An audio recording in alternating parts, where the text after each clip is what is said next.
Putra. Perkenalkan, nama saya Dida Sofyan. Perkenalkan, nama saya Aida Cahya. Perkenalkan, nama saya Zahrani Jumadi. Perkenalkan, nama saya Evania Jaina Syantu Putri. Perkenalkan, nama saya Windy Astuti. Kami dari kelompok 3 akan menjelaskan Tentang materi historis, sosiologis, dan politis.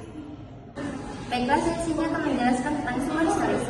Sumber historis adalah latar belakang sejarah yang melatar belakangi nilai-nilai Pancasila sebagai sistem filsafatnya. Dalam prosesnya, segala perumusan Pancasila didasarkan dari nilai-nilai pandangan hidup masyarakat. Pancasila juga memiliki karakter dengan nilai-nilai luhur yang hidup dalam masyarakat Indonesia sejak zaman prakolonial.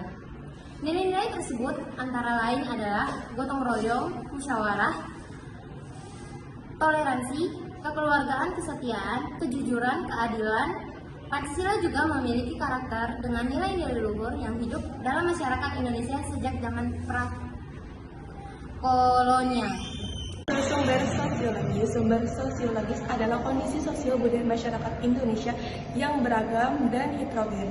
Masyarakat Indonesia memiliki beragam jenis suku, bahasa, agama, adat istiadat, dan seni budaya.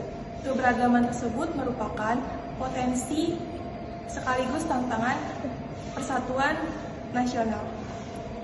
Pancasila memiliki filsafat sebagai sosiologis budaya, yaitu sebagai dasar negara hidup masyarakat yang majemuk. Pancasila memberikan hak dan kewajiban moral untuk menjadi warga negara yang baik. Materi pendidikan Pancasila adalah fenomena kehidupan politik bangsa Indonesia. Tujuannya untuk memformulasikan saran-saran tentang upaya untuk mewujudkan kehidupan politik yang ideal sesuai dengan nilai-nilai kaidah penuntun dalam mewujudkan tata tertib sosial politik yang ideal.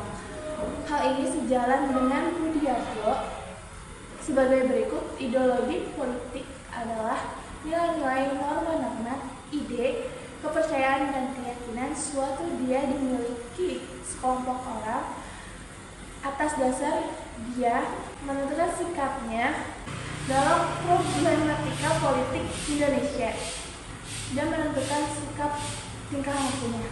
1.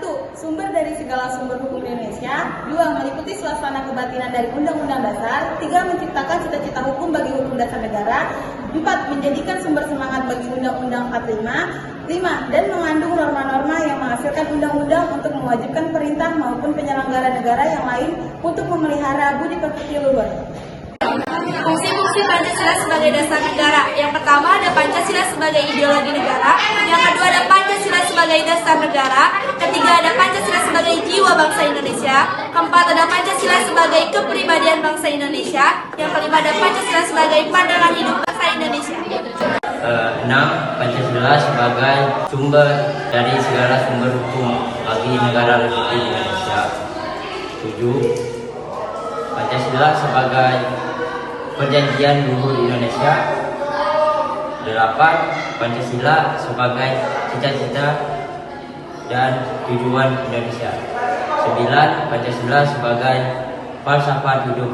Historis, sumber sosiologis, sumber politis, pendidikan Pancasila, kesimpulannya adalah sejarah perumusan Pancasila bahwa musyawarah mufakat harus dikedepankan dan segala perbedaan yang ada harus dilandasi sebagai dinamika dan disikapi dengan bijaksana agar tetap mempertahankan kesatuan nasional demi membela bangsa dan negara.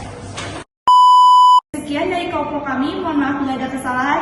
Wassalamualaikum warahmatullahi wabarakatuh.